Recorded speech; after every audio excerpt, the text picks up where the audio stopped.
Olá, ouvintes, sejam bem-vindos. Hoje iremos conhecer a dona Lucinéia Assunção da Silva. Ela tem 48 anos e é indígena, do povo Baré.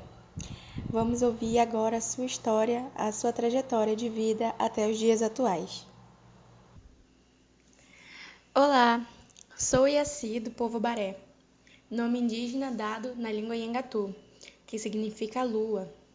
Filha de João Lúcio Caurê, nome indígena na língua Nhangatu, que significa uma das espécies de pássaros. E Maria da Silva, a minha mãe, Putira, que é o nome indígena na língua Nhangatu, que significa uma espécie de flor. Ambos do povo Baré. Meus avós maternos chamavam-se Guilherme Mateus da Silva e Maria Isaura Cipriano da Silva. Os meus avós paternos, Mário Lúcio e Zumilra Lourenço, ambos falantes da língua Nhangatu e do povo Baré, natural do município de Santa Isabel do Rio Negro, no Amazonas, lugar denominado atualmente como Aldeia Jutaí. Meu nome é Iaci, é de benzimento, feito pelo meu avô Huaynabi, nome indígena na língua Nhangatu, que significa beija-flor. Eu nasci no dia 4 de abril de 1976. Sou natural de Santa Isabel, do Rio Negro, Amazonas, conhecido como Buraco do Lagarto, Tapuruquara. Eu sou a quinta filha de 7 irmãos, filhos de pais analfabetos, porque não frequentaram a escola. Mas para minha realidade indígena, são 2 doutores. Eu fui registrada na comarca de Santa Isabel do Rio Negro como Lucinéia da Silva Lúcio, nome dado pelo homem branco, que era um padre, na hora do meu batismo, pois meus pais frequentavam a religião católica. Atualmente, eu assino como Lucinéia Assunção da Silva, por estar casada no estado civil com Sebastião Assunção da Silva, meu cônjuge, há 10 anos. Mas pela igreja estamos casados há 23 anos. Tenho 5 filhos, 2 meninas e 3 meninos, mas o último eu perdi, infelizmente, durante um curso que eu fazia em 2018. Atualmente resido no município de São Gabriel da Cachoeira, no Amazonas, desde 1998, lugar que eu escolhi para morar e construir minha família. Sou funcionária pública há 16 anos. Sou concursada como auxiliar de escola desde 2004. Bom, na minha família só os homens eles podiam estudar e geralmente estudavam numa missão salesiana lá em Santa Isabel. Por esse motivo, eu não comecei a estudar na idade certa, como as crianças de hoje em dia. Aos 10 anos de idade, meu pai viu a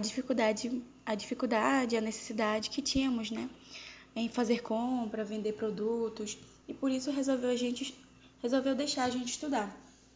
E na época, eu estudava numa escola que ficava mais perto de onde eu morava, e era do outro lado do rio. Na escola eu tive muita dificuldade. Uma delas era que eu não sabia falar a língua portuguesa, que é a língua de branco, né? Eu não entendia. Nós alunos só falávamos a língua materna, o Nhangatu, e éramos proibidos de falar nossa língua materna na escola. Isso dificultou muito minha aprendizagem.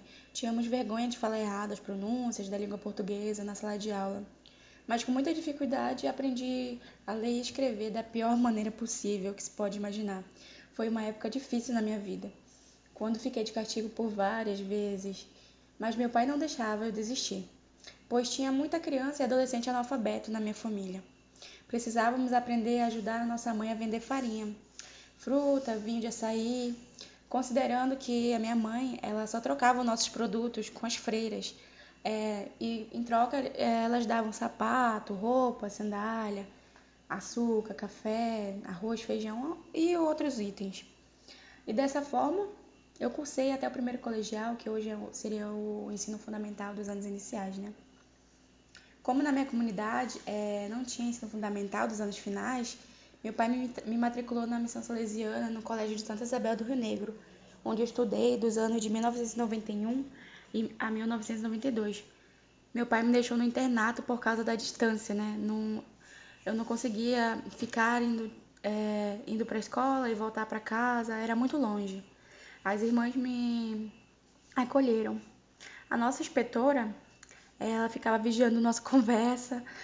Se ouvisse alguma pronúncia na fala da língua Ingatu, a gente ficava de castigo, rezando de 10 a 20 Ave-Marias, dependendo da fala.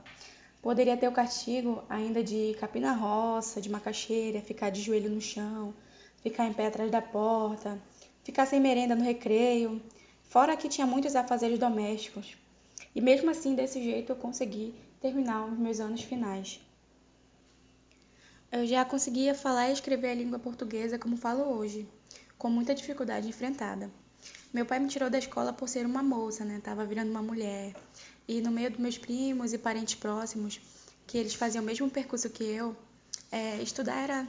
quem estudava era todos os homens, né? E no ano seguinte meu pai não renovou minha matrícula e eu fiquei fora de sala de aula. Passaram-se alguns anos, meu pai disse que ia me mandar para Manaus com seu primo, né? Para trabalhar de doméstica, com a condição de que eu continuasse os meus estudos, no caso, o ensino médio. Eu aceitei a condição e em 1995 e 1996, em Manaus, eu estudei na Escola Estadual Homero de Miranda Leão, que ficava na Cidade Nova. Cursei a sétima e a oitava séries antigas, né, como era chamado. Foi muito difícil, pois eu sofri preconceito por ser do interior e indígena e não falava muito bem a língua portuguesa. No primeiro ano eu não tive muitos amigos, mas mesmo assim consegui quebrar essa barreira e passar de ano. Eu trabalhava de manhã e estudava à tarde. Era muito puxado, mas consegui com muita dificuldade na fala, terminar a oitava, concluindo o conhecido ensino fundamental dos anos finais. No ano seguinte, não continuei mais o ensino médio, pois meu tio não confiava que eu estudasse à noite e eu precisava trabalhar para me manter. Então voltei para minha cidade natal. Mas eu não queria ser igual às minhas irmãs, simplesmente aceitar ser agricultora e dona de casa. Eu tinha outros planos para minha vida e sonhava com muitas coisas além disso. Resolvi vir para São Gabriel da Cachoeira em 1998, à procura de continuar meus estudos, mas não deu muito certo, pois precisava de muitos documentos que eu não tinha. Nesse meio tempo, conheci o meu esposo. Casamos e moramos, então, na cidade de São Gabriel da Cachoeira. Já casada, com esposo e filhos, eu terminei o ensino médio em 2004. No mesmo ano, prestei concurso público para a Secretaria Municipal de Educação de São Gabriel da Cachoeira, para o cargo de auxiliar de escola. Concorri e passei. Tomei posse, fiquei tão feliz, comecei a trabalhar auxiliando os professores dentro da sala de aula, na Escola Municipal Indígena Professor Tiago Montalvo, que ficava na rua, bem perto de casa. Assim, se passou por 10 anos. Em 2014, eu me interessei em continuar estudando. Tinha um sonho de ser professora, já que meus pais me chamavam de professora, por eu ser auxiliar das professoras. Mas, no momento, não consegui. Mas tive a oportunidade de me tornar secretária da escola.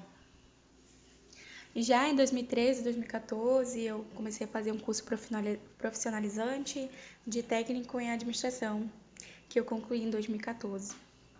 Tive a oportunidade de estagiar na mesma escola que eu trabalhava, então eu trabalhava de manhã, estagiava na secretaria da mesma escola e de tarde e estudava à noite no Instituto Federal do Amazonas, no IFAM, que era um Instituto Federal de São Gabriel da Cachoeira. No final do ano de 2014, eu recebi uma proposta que eu fiquei tão feliz em trabalhar na Secretaria Municipal de Educação e Cultura, que era a SEMEC, né? Hoje, atualmente, é a Secretaria Municipal de Educação, SEMED. E como secretária da região da Calha do Rio Negro e Chié, na gestão do prefeito René Coimbra. E nesse meio tempo, eu conheci muitas pessoas de diferentes povos e etnias. Durante esse período, eu aprendi com as minhas próprias dificuldades, porque tudo estava apenas adormecido em minha pessoa. Fui retomando a minha história, os meus costumes, minhas raízes e língua. No primeiro período do curso, foi muito difícil. Eu estava totalmente errada, ou talvez a minha cabeça estava fechada para muitas coisas. Até eu retomar minha vida de uma maneira diferente, procurando sempre ouvir os mais velhos, né, para me aprender a retomar a minha língua, os meus costumes. Eu fui interagindo com outros colegas de outros povos, né, com outros costumes diferentes, que nunca deixaram suas culturas, principalmente a sua língua materna. comecei a estudar 2 vezes por ano, por módulos, e assim foi passando o tempo. Eu estudava, trabalhava, cuidava da minha família, dos meus filhos, do meu esposo. Era cansativo, mas era um sonho que eu tinha. Esse curso que eu falo, eu comecei 15 de março de 2015 e eu finalizei em 2021, bem recente. O curso ele deveria ter finalizado antes, mas fomos atingidos pela pandemia, né, que deu um impacto enorme, né, não só na minha vida, mas na vida de todos. Então teve essa parada e tivemos que nos adequar, né, ao que estava acontecendo no mundo. Mas no ano de 2021, eu me formei no curso de licenciatura em formação de professores indígenas do Alto Rio Negro, pela UFAM. Foi um dia assim que, nossa, eu nem acreditei, eu estava tão feliz. E daqui para frente eu pretendo ser uma orientadora nos encontros pedagógicos, nas oficinas, nas visitas aos professores, aos líderes das comunidades, nas aldeias aqui do Alto Rio Negro. Agora, com toda essa experiência que eu venho adquirindo, de todos os anos da minha formação, ajudar, né?